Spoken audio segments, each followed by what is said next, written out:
प्रिय भक्तों, क्या आप जानते हैं माता पिता के हृदय को सबसे गहराई तक चीर देने वाला दर्द कौन सा होता है?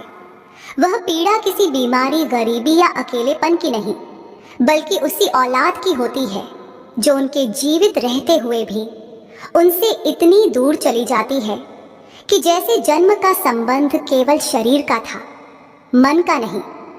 लेकिन ऐसी औलाद कौन होती है? उसके हृदय में ऐसा कौन सा अंधकार जाग उठता है कि वह उसी आधार को छोड़ देती है जिसने उसे जीवन दिया?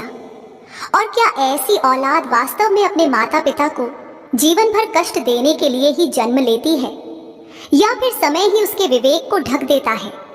आज की इस कथा में हम उसी गहन रहस्य को जानेंगे, वही रहस्य जिसे एक बार भगवान शिव ने माता पार्वती के सामने प्रकट किया था। एक ऐसा सत्य जो न केवल औलाद के स्वभाव को उजागर करता है, बल्कि माता पिता के धर्म और मनुष्य के वास्तविक कर्तव्य को भी प्रकाश में लाता है। कैलाश पर्वत के श्वेत शिखरों पर आज का दिन अन्य दिनों से भिन्न था। वायु में वही हिम शीतलता थी, पर वातावरण में किसी अनजानी गहराई की गूंज थी। माता पार्वती, जो सदैव प्रसन्न और सौम्य दिखाई देती थी, आज अपने अंतर्मन में एक गहरी बेचैनी अनुभव कर रही थी। वे धीरे धीरे महादेव के समीप आईं, उनके चरणों के समीप बैठी और गंभीर दृष्टि से भगवान शिव के मुख की ओर देखने लगी। महादेव शांत थे, वही अचल, वही अविचल, वही अनहद धैर्य का प्रतीक। परंतु आज पार्वती की आंखों में कुछ ऐसा था जिसे देखकर स्वयं महादेव ने भी अपना ध्यान उनकी ओर केंद्रित किया। पार्वती ने लंबे मौन के बाद धीमे कंपित स्वर में कहा, प्रभु, आज मेरे अंतर्मन में एक प्रश्न उठ रहा है। वह प्रश्न सरल नहीं है। ऐसा लगता है जैसे यह प्रश्न संसार के प्रत्येक माता पिता के दर्द से उपजा हो। क्या मैं आपसे पूछ सकती हूँ? शिव मुस्कुराए, वह मुस्कान जिसमें सृष्टि के सभी उत्तर छिपे होते हैं। उन्होंने कहा, देवी, तुम इस अखिल ब्रह्मांड की माता हो। तुम्हारे हृदय में जो भी उद्वेग उठता है वह संसार के कल्याण से किसी न किसी प्रकार जुड़ा होता है। पूछो, मैं सुन रहा हूँ। पार्वती ने एक लंबी सांस ली और बोली, प्रभु, संसार में माता पिता क्या नहीं करते अपनी औलाद के लिए।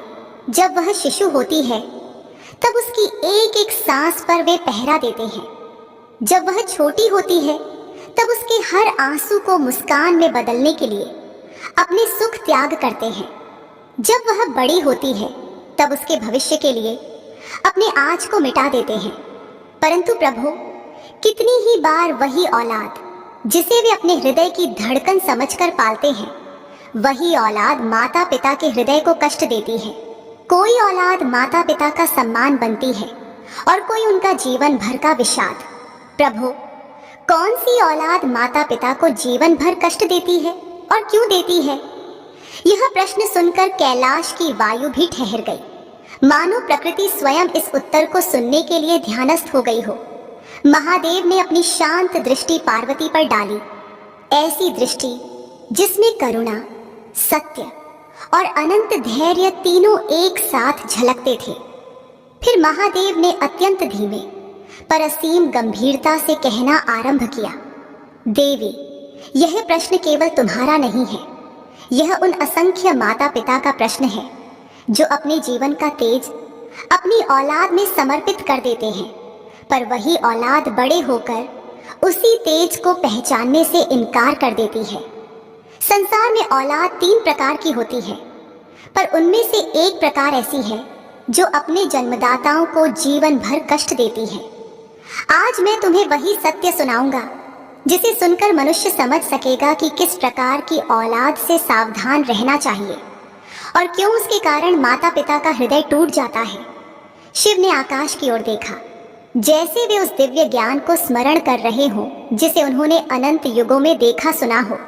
फिर उन्होंने कहना शुरू किया, देवी, जो औलाद माता पिता के त्याग को पहचानती है, जो उनके स्नेह को देवताओं का आशीर्वाद मानती है, वह औलाद माता पिता के जीवन में प्रकाश भरती है।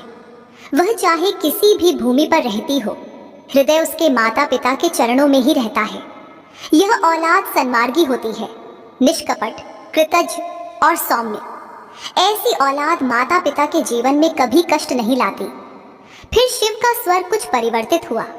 दूसरी औलाद वह होती है जो माता पिता के प्रति प्रेम तो रखती है, परंतु माया, संसार और परिस्थितियों के आकर्षण में भ्रमित होकर उनसे दूर जा पड़ती है।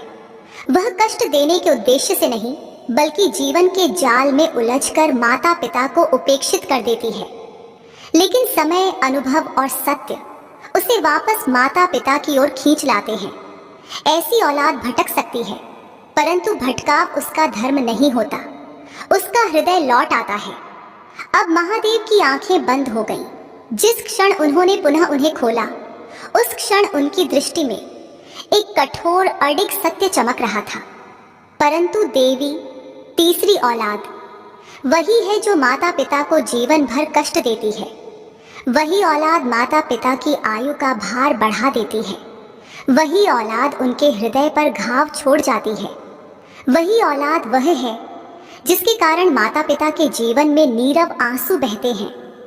पार्वती का हृदय धक से रह गया। उन्होंने पूछा, प्रभु, वह औलाद कैसी होती है? महादेव धीरे से बोले, वह औलाद वही होती है जिसका हृदय अहंकार से घिर जाता है, जो यह भूल जाती है कि उसके शरीर में जो रक्त बह रहा है, उसकी हर बूंद उसके माता पिता की तपस्या से आई है, जो माता पिता की दी हुई छाया को अपना अधिकार समझ बैठती है पर कृतज्ञता को तुच्छ मान लेती है, जो अपनी बुद्धि को श्रेष्ठ समझकर माता पिता की सीख को उपहास कर देती है। ऐसी औलाद धीरे धीरे अपने जीवन में माया, अहंकार और स्वार्थ के बूंदों से भर जाती है। उसके लिए माता पिता बोझ बन जाते हैं। उनकी वृद्ध देह बाधा लगने लगती है। उनके शब्द उसे खींचते हैं और उनकी उपस्थिति उसे संकुचित करने लगती है।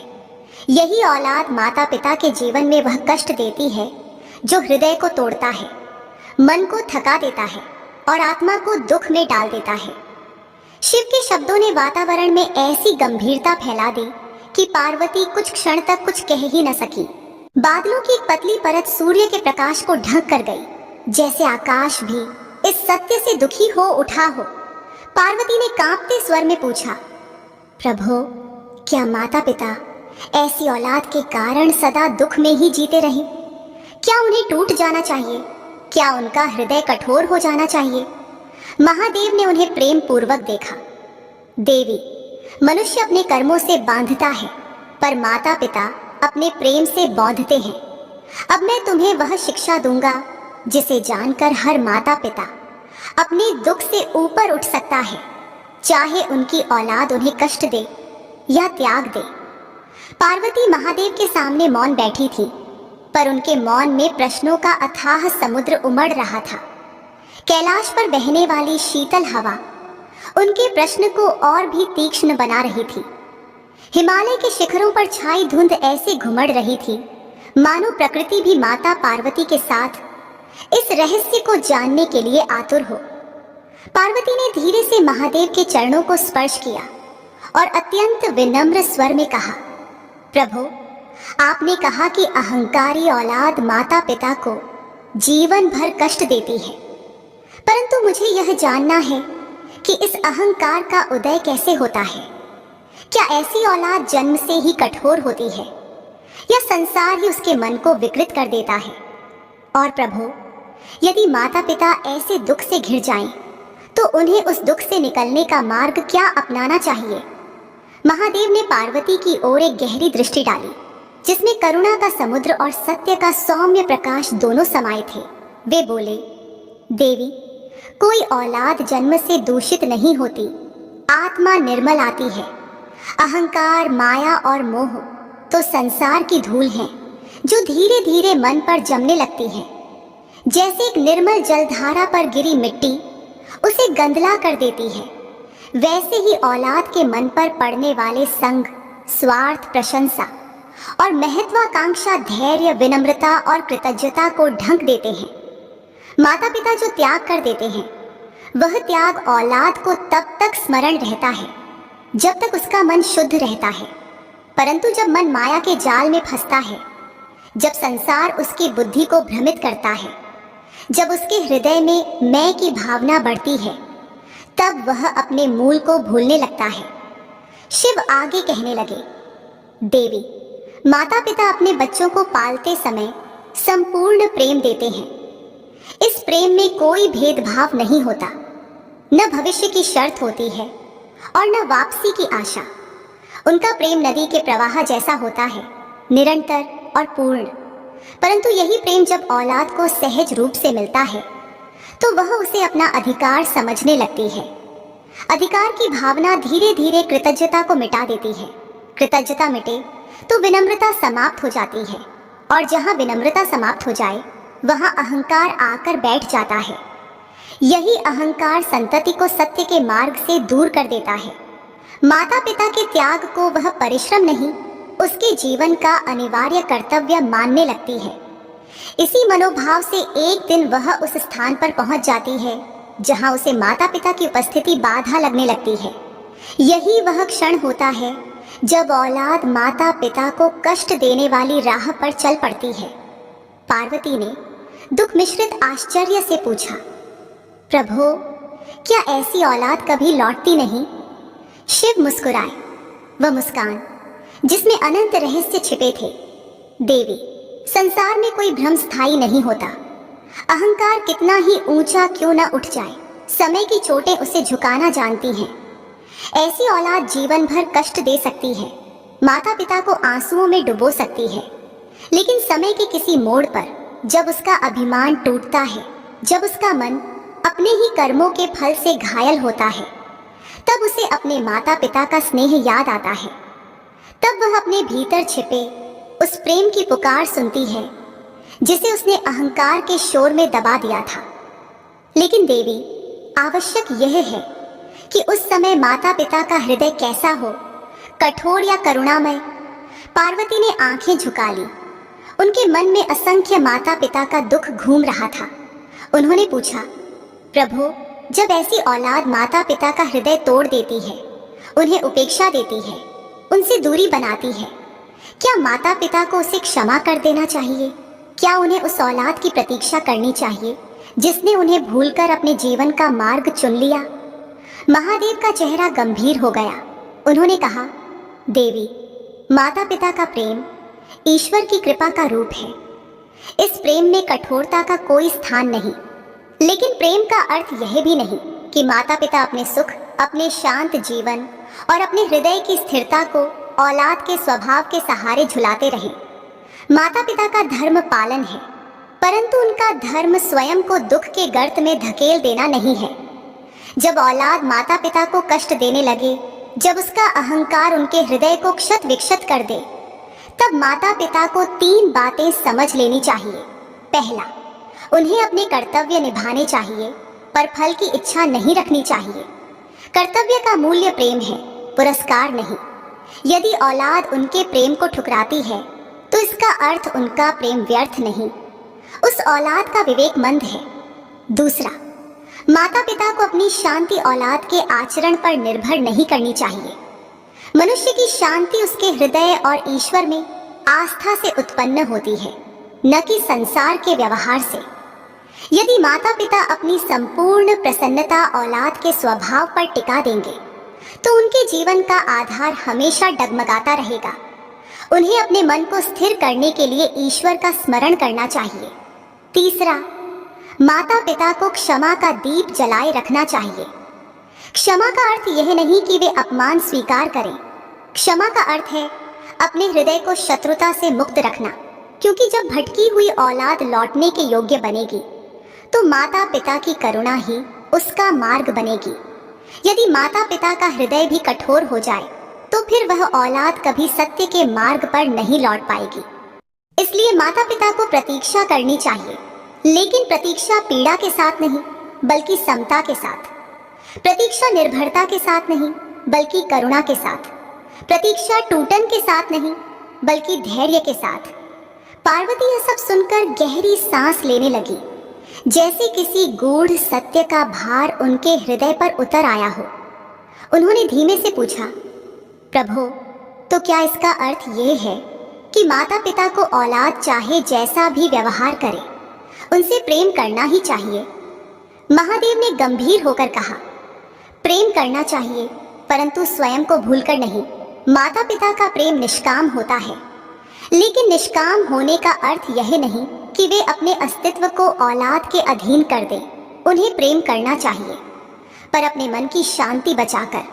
उन्हें करुणा रखनी चाहिए, पर अपनी आत्मा की स्थिरता बनाए रखकर। महादेव के शब्दों का भार सुनकर पर्वत तक मौन हो गए।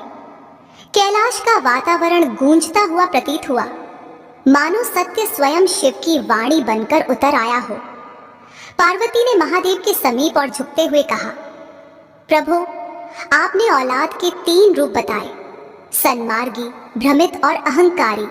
परंतु मुझे एक बात और जाननी है, क्या ऐसा कोई उपाय है, कोई मार्ग, कोई साधना जिसके द्वारा माता पिता ऐसी औलाद के कष्ट से उबर सके? क्या उन्हें अपने जीवन में फिर से प्रकाश मिल सकता है यदि उनकी औलाद उन्हें त्याग दे? महादेव ने गहरी आंखें बंद करके कहा, देवी, इसका उत्तर मैं अगली बात में दूंगा, क्योंकि उसका संबंध केवल औलाद से नहीं, माता पिता की आत्मा से है। हिमशीतल वायु की प्रत्येक लहर माता पार्वती के प्रश्न को मानो और अधिक गंभीर बना रही थी। उन्होंने शिव की ओर देखा और धीमे पर अत्यंत भावपूर्ण स्वर में कहा, प्रभु, आपने बताया कि अहंकारी औलाद ही माता पिता को जीवन भर कष्ट देती है। आपने यह भी बताया कि यह कष्ट माता पिता के प्रेम का दंड नहीं, बल्कि औलाद के विवेक, संग और मनोवृत्ति का परिणाम है। परंतु प्रभु, यदि किसी माता पिता की औलाद उनसे दूर चली जाए, उनके प्रेम को अस्वीकार कर दे, उनके त्याग को भुला दे, तो क्या ऐसे माता पिता अपने जीवन को दुख में ही बिताएं? क्या उनके लिए कोई मार्ग नहीं, कोई ऐसा उपाय नहीं जो उनकी आत्मा को शांति दे सके? महादेव ने अपनी स्थिर दृष्टि पार्वती पर डाली, जैसे वे उनके प्रश्न को भीतर तक धारण कर रहे हों। फिर वे बोले, देवी, मनुष्य का हृदय बहुत कोमल होता है और माता पिता का हृदय तो और भी अधिक। जब औलाद उनसे दूर जाती है, तब वे केवल एक व्यक्ति को नहीं खोते, वे अपने भविष्य की आशा, अपने वृद्धावस्था का सहारा और अपने जीवन का आधार खो देते हैं। इसलिए इस पीड़ा को साधारण समझना भूल है। माता पिता के लिए यह पीड़ा वही है जो वृक्ष के लिए जड़ों का सूख जाना है। परंतु देवी, प्रकृति का नियम यह है कि जड़ें सूख जाएं तो वृक्ष को केवल रोकर नहीं बचाया जा सकता। उसे प्रकाश चाहिए, उसे स्थैर्य चाहिए, उसे आकाश की ओर उठना चाहिए। इसी प्रकार माता पिता को भी अपनी आत्मा को उठाना होता है, अपने हृदय को संभालना होता है, अपने दुख से ऊपर उठना होता है। यह कठिन है, पर असंभव नहीं। शिव कुछ क्षण मौन रहे, फिर अत्यंत गंभीर स्वर में कहने लगे, देवी, माता पिता को 3 बातें समझनी चाहिए। पहली, वे औलाद के स्वभाव के लिए उत्तरदायी नहीं हैं। औलाद के मन में उठने वाला अहंकार माता पिता की कमी नहीं, औलाद की परीक्षा है। मनुष्य के भीतर कई जन्मों के संस्कार होते हैं। माता पिता प्रेम दे सकते हैं, परंतु संस्कारों को बदल देना उनके अधिकार में नहीं।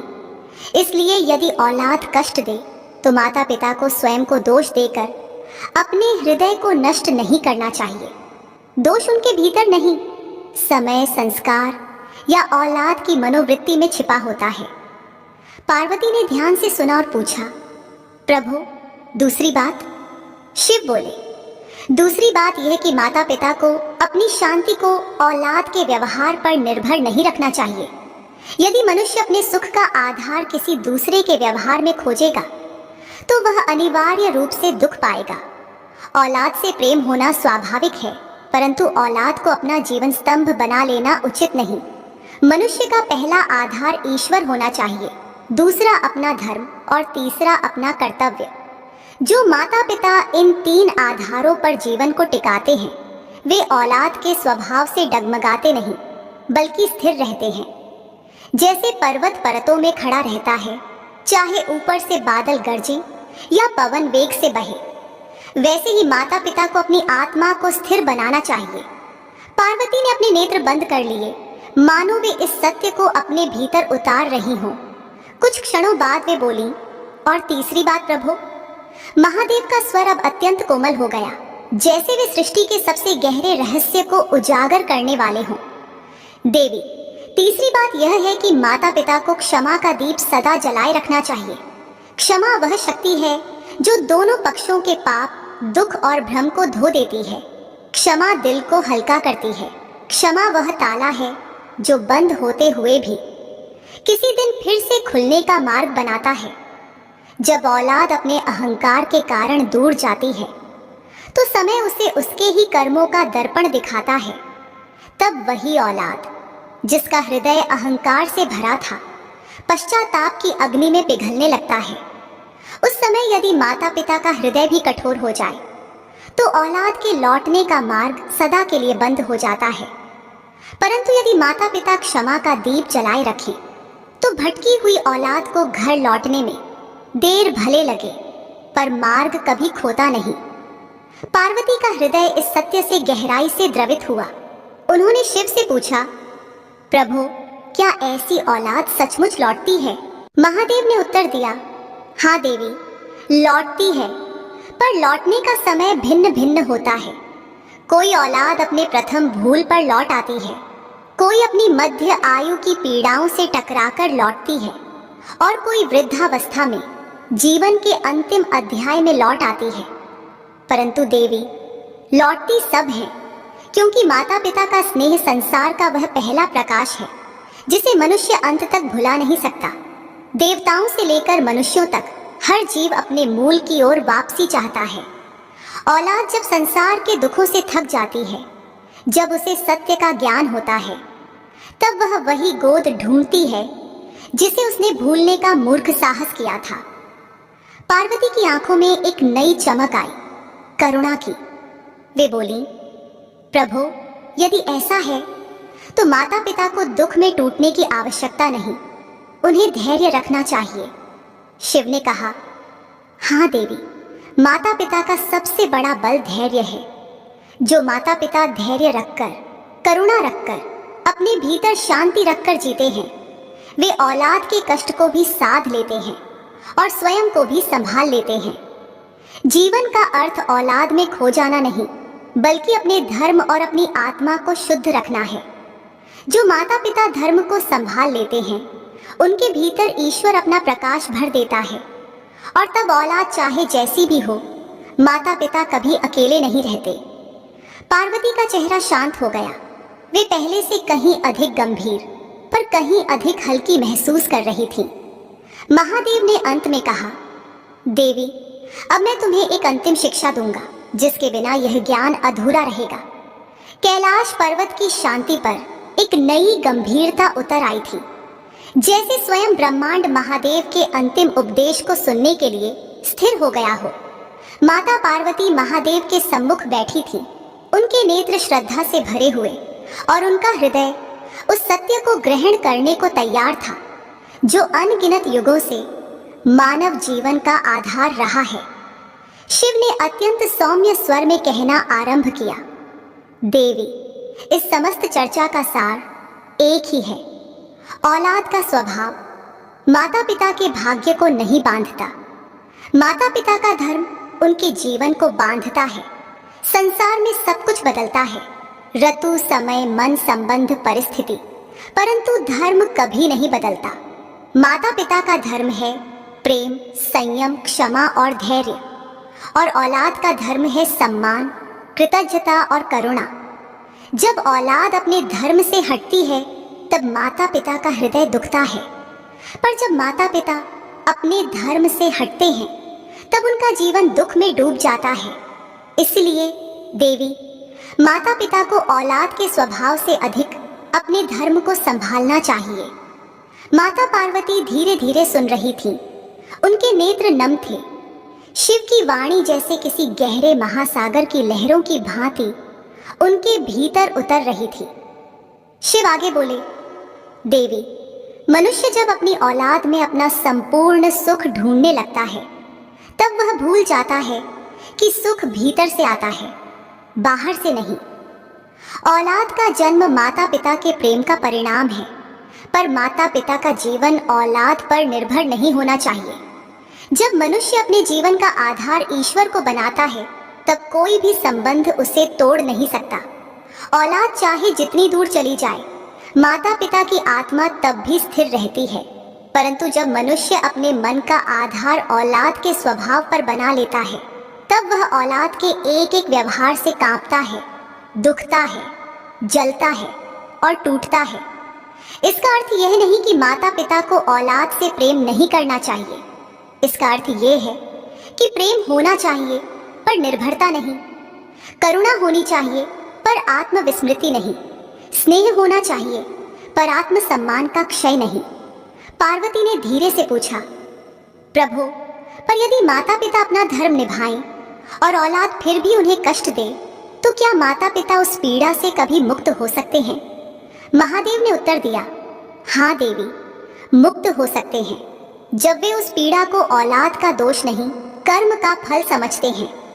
मनुष्य जब अपने दुख को व्यक्ति से जोड़ता है, तब वह उसी व्यक्ति के व्यवहार से बांध जाता है।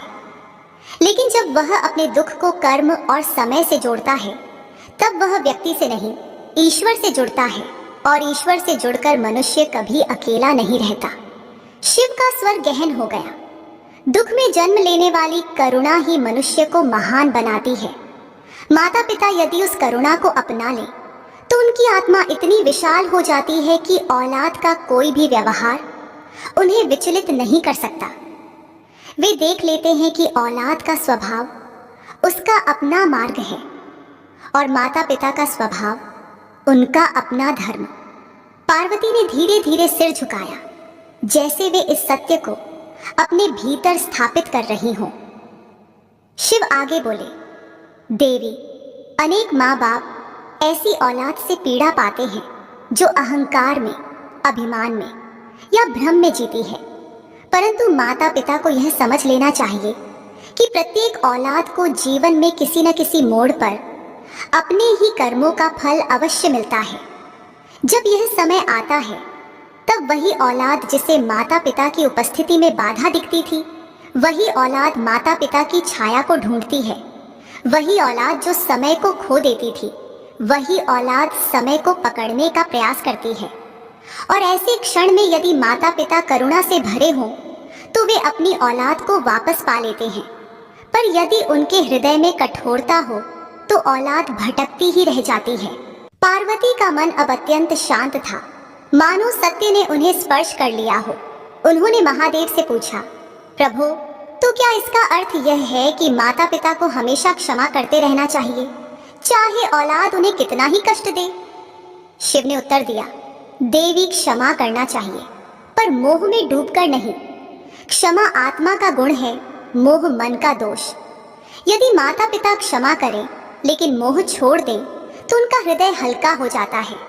लेकिन यदि वे क्षमा करें और मोह में बांधे रहें, तो उनका हृदय दुख से भरा रहता है।